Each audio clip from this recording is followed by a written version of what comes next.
All right. I'd like to thank one of my subscribers and my Facebook friend, Daryl Coleman Sloan. And he is the one that sent me a link on my page about Jason Terry's remarks comparing Dirk Nowitzki and Karl Malone. He believes that Dirk Nowitzki is a better player than Karl Malone. And his reasons are that he thinks that, for obvious reasons, that because Nowitzki won a championship and playing for as long as you have for one organization and being as good for as long as, Nowitzki has for one organization. And he also put up the fact that he said, well, Nowitzki just put up these unbelievable numbers. So that's his reasoning. He's entitled to his opinion, but I think his opinion is stupid.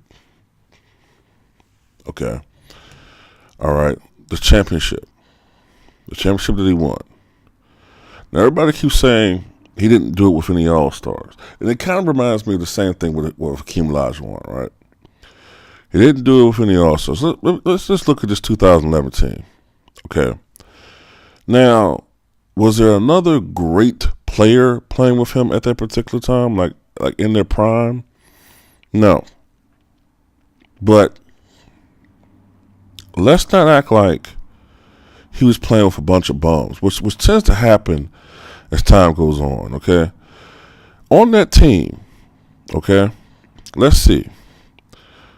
He was playing with Caron Butler, who, as I remember, in his best days in the NBA, he had some, if I'm not mistaken, some 20-point years. I think they were with the the Wizards, right? Jason Terry, a former All-Star caliber player with the Atlanta Hawks. Jason the Jet Terry. Jason Kidd, who was, not the same guy that he was earlier in his career, but even that season, Jason Kidd put up 8 points and 8 assists, 1.7 steals, okay? Shot 34% from three-point range. All right, so, he wasn't playing with slouches. You had Sean Marion, all right, a guy who, in his Phoenix Sun days, was an all-star, okay? Guy that was a numbers, remember they always call him the stat sheet stuffer. He was the Matrix. This was a guy that could give you 24 points, 7 or 8 rebounds, can give you 3 assists, 2 blocks, 2 steals. He was a stat sheet stuffer. Now, that year with the team, he averaged 12.5 points, 6.9 rebounds, 1.4 assists, 1 steal. Okay. Just looking at his numbers. Okay. Tyson Chandler, a guy who averaged a near double-double that year, 10 points, 9 rebounds. Peja Stojakovic, that was his last year in the NBA, if I'm not mistaken. But he averaged 8.6 points per game and shot 40% from beyond the arc.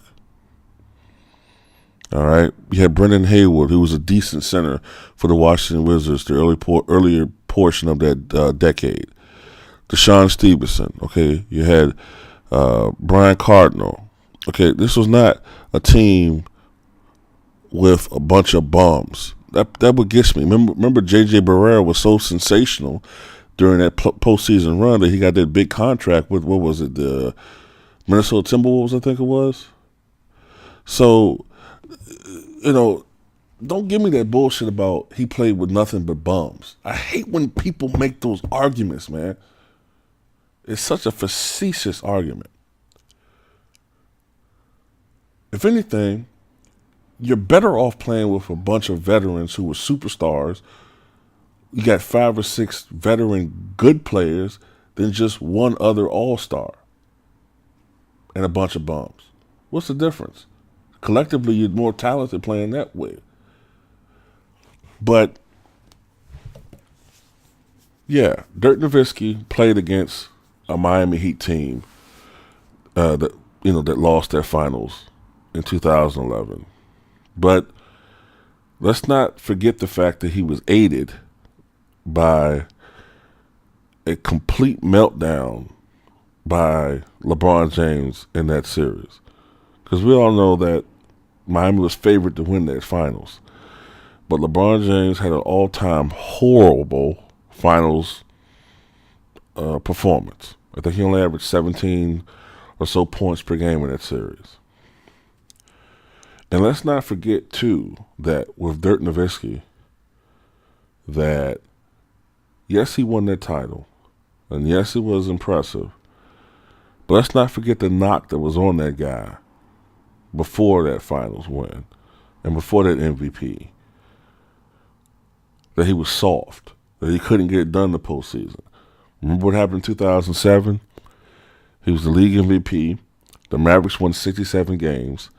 And they got their asses handed to them by the 2007 Golden State Warriors. They're the 8th seed. Remember that team with Steven Jackson and Baron Davis dunking all over motherfuckers and shit, man.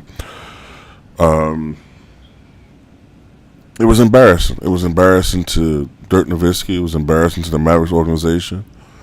You know. And yeah. Karl Malone never won a championship. But let's keep some things into perspective. Dirk Nowitzki has one MVP, league MVP. Karl Malone, I believe, won two. All right? 1997 and 1999. Karl Malone went to two consecutive NBA finals. He went in an era where the Western Conference was very competitive.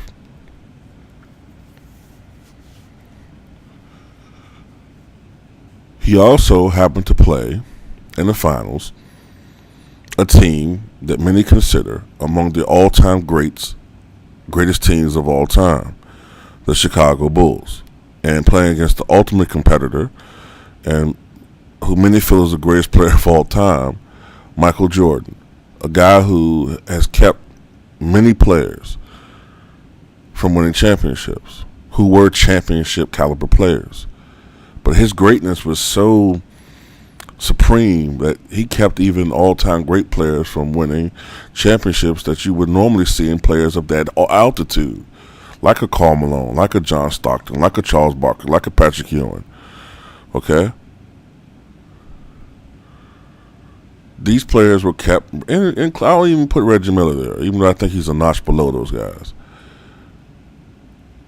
Michael Jordan kept these guys from winning championships. So you got to look at things that way too. Dirk Nowitzki won his title as the Lakers were starting to slide from supremacy in the Western Conference. Okay? Dirk could never even get to that promised land before they started sliding. It was almost always, during that decade, the Lakers or it was the Spurs. Okay, I'm trying to think on top of my head. 2000 Lakers, 2001 Lakers, 2002 Lakers, 2003 Spurs, 2004 Lakers, 2005 Spurs, 2006 it was the Mavericks. And I didn't even get to that one, have I, folks? Have I gotten to them blowing that 2-0 lead, almost 3-0 lead against the Heat? I don't give a fuck about assistance from officials. I don't care about any of that. They blew that one. 2007 Spurs, 2008 Lakers, 2009 Lakers, 2010 Lakers. I'm talking about Western Conference championships. So Nowitzki has a long history of choking, if you want to say that. Some people say Karl Malone choked in key moments. Maybe he did. Maybe he did. But not to the extent that Dirk did before he won that championship. Individually, as a player, Karl Malone was better. Karl Malone was a better defensive player. Karl Malone was a better athlete. Karl Malone was stronger, much, much stronger. One of the strongest NBA players of all time. He was a better passer. He was a better rebounder. He's one of the most durable NBA players of all time. You talk about Iron Man. I mean, guys who just never seem to get fucking injured. You have Karl Malone. You have Dolph Schayes. You have Elvin Hayes. You have Randy Smith. You have AC Green. Like, these are the Iron Man players that come to mind. Okay, Dirk was relatively healthy for his career, but not to that extent. I think Dirk was a better shot blocker, but overall, Malone was a better player. He was a better post scorer. He was, even though Nowitzki was a better outside shooter. I mean, there's no debate with that one. I mean, he was just a phenomenal outside shooter. Okay, Nowitzki. From 18 feet out, there's no comparison between the two. But Malone had the higher field goal percentage. Now, yeah, that's because maybe he dunked more, he had more inside shots. But the goal of basketball is to put the ball in the basket. You know, all this other metric bullshit, it's important. I like the numbers. I love statistics. But the goal of basketball is to put the ball in the basket. And that's what he did a little bit better than Nowitzki, in my opinion, okay? Nowitzki was a career 47% shooter, I think. 47. Matter of fact, let me look it up right now when I'm doing the video. I remember it being like 47.9 at one point, or 47.7, but I'm pretty sure it's dropped over the last couple of years. It's dropped a lot. Okay. For his career, Dirk Nowitzki is a 47.3% shooter. All right. Karl Malone was like 51.6%. So he's a far better offensive player when it comes to that. Now, accuracy. Now, free throw shooting, Dirk Nowitzki is a far better free throw shooter from accuracy. He's probably 88%. Let's see. 87.9. So I was right on the head. 87.9% from free throws. Although Karl Malone was much more prolific at shooting free throws as far as getting to the line. He shot more free throws than anybody in NBA history and routinely led the NBA in free throws attempted, which denotes his physicality as far as his game. He truly was the epitome of a power forward. But Malone has more points. Malone scored more points than the per game average. Playoff numbers. Karl Malone did have a tremendous dip in his percentage as far as playoffs. Dirk shot 46.2%. I think Karl Malone is something like 46.1 or something like that.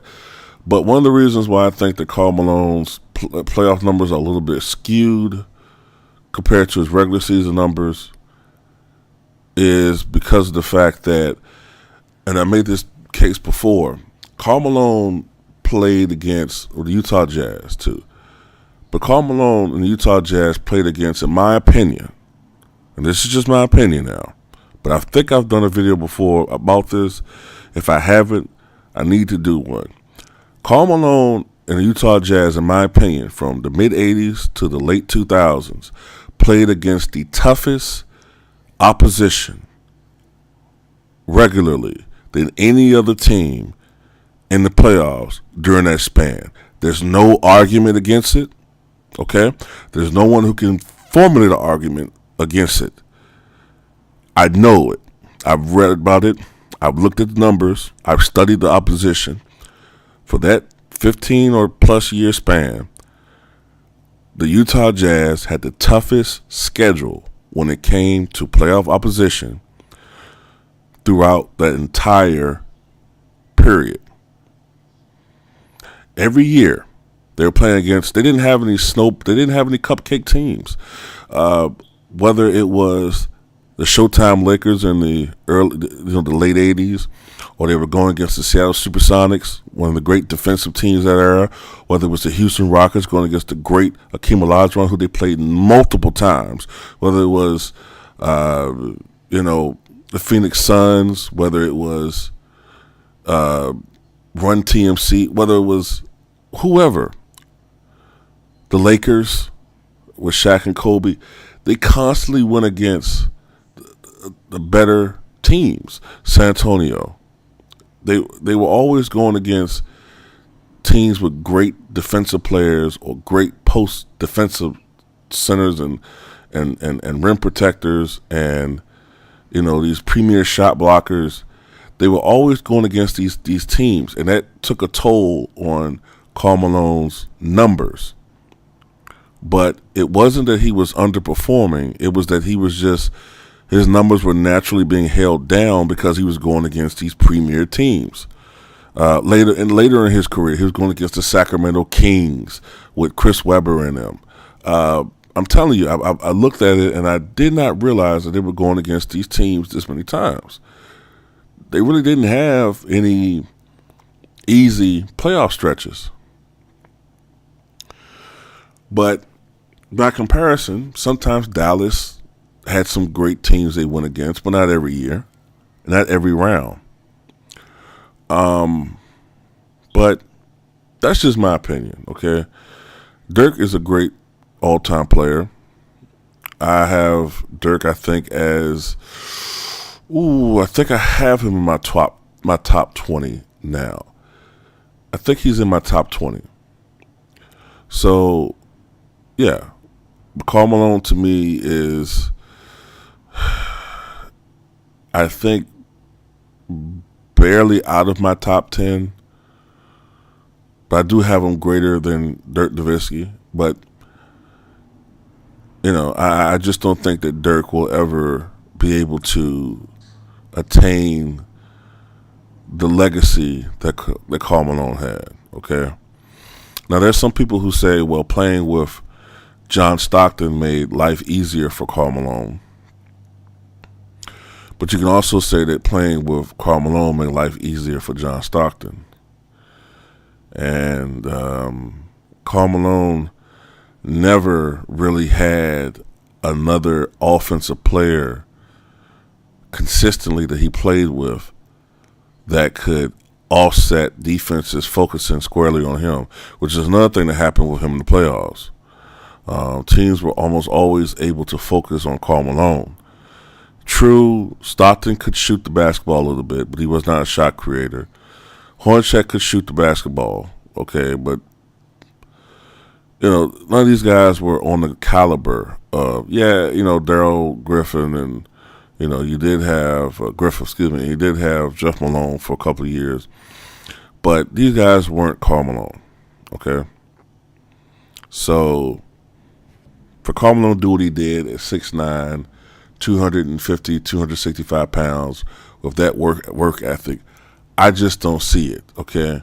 This is one of the great pick and pop players of all time, in my opinion, okay? Dirk played the way he played. Karl played the way he played. But I think that for efficacy, for dominance, when it comes to intangibles, I think you have to give the nod to Karl Malone over Dirk Nowitzki. But Tim, what you guys think?